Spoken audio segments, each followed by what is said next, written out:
കുട്ടികൾക്കും ചെറുപ്പക്കാരിലും ഒക്കെ ഇപ്പൊ ധാരാളം ഫാറ്റി ലിവറും പ്രമേഹവും കണ്ടുകൊണ്ടിരിക്കുകയാണ്. 1700 കാലഘട്ടത്തിലൊക്കെ രാജാക്കന്മാർക്ക് മാത്രം വന്നുകൊണ്ടിരുന്ന അസുഖമായിരുന്നു പ്രമേഹം. അതായത് ആ സമയത്ത് ഷുഗർ വളരെ ഹൈ ആയിട്ട് റിച്ച് ആയിട്ടുള്ള ആളുകൾക്ക് മാത്രമേ അഫോർഡ് ചെയ്യാൻ പറ്റുള്ളായിരുന്നു. അപ്പൊ ആ സമയത്ത് അവർക്ക് മാത്രമേ വന്നോണ്ടുള്ളൂ. ഒരു 1900 ഒക്കെ ആയപ്പം ഡയബറ്റീസ് ഒക്കെ പല ആളുകൾക്കും വന്നു തുടങ്ങി. കാരണം ഒത്തിരി കാലറി റിച്ച് ആയിട്ടുള്ള ഫുഡും ഷുഗറിന്റെ വില കുറഞ്ഞപ്പം ധാരാളം ആളുകൾ യൂസ് ചെയ്ത് തുടങ്ങി. 1940 ആയപ്പം 400 ആളുകൾ എടുക്കുവാണെങ്കിൽ ഒരാൾക്ക് ഡയബറ്റീസ് എന്നുള്ള രീതിയിലോട്ട് മാറി. 1980 ആയപ്പം 40 ആളുകൾ എടുത്താൽ ഒരാൾക്ക് ഡയബറ്റീസ് എന്നുള്ള രീതിയിലോട്ട് എത്തുന്നത്. ഇപ്പൊ 2020 എത്തുമ്പോൾ 5 പേരിൽ ഒരാൾക്ക് ഡയബറ്റീസ് ഉണ്ട്. ഒന്ന് ആലോചിച്ച് നോക്കി എന്തുമാത്രം ഹൈ ആണ്. ഒരു 5 വർഷം പോലും ആവണ്ട 3 പേരിൽ ഒരാൾക്കെന്നുള്ള രീതിയിലോട്ട് ഡയബറ്റീസ് ആവും. അത്ര മാത്രമാണ് നമ്മൾ കുട്ടികൾക്കും അതുപോലെ നമ്മളും ഇങ്ങനെ കഴിച്ചുകൊണ്ടിരിക്കുന്ന പഞ്ചസാര. ഈ പഞ്ചസാര അല്ല നമ്മൾ കഴിക്കുന്നത്. നമ്മൾ എന്താ കഴിക്കുന്നത്?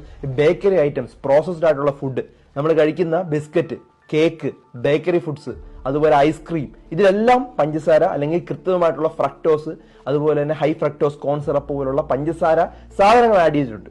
കഴിക്കരുത് എന്നല്ല പറയുന്നത്, ലിമിറ്റ് ചെയ്യുക, മാസത്തിൽ ഒരിക്കലാക്കുക.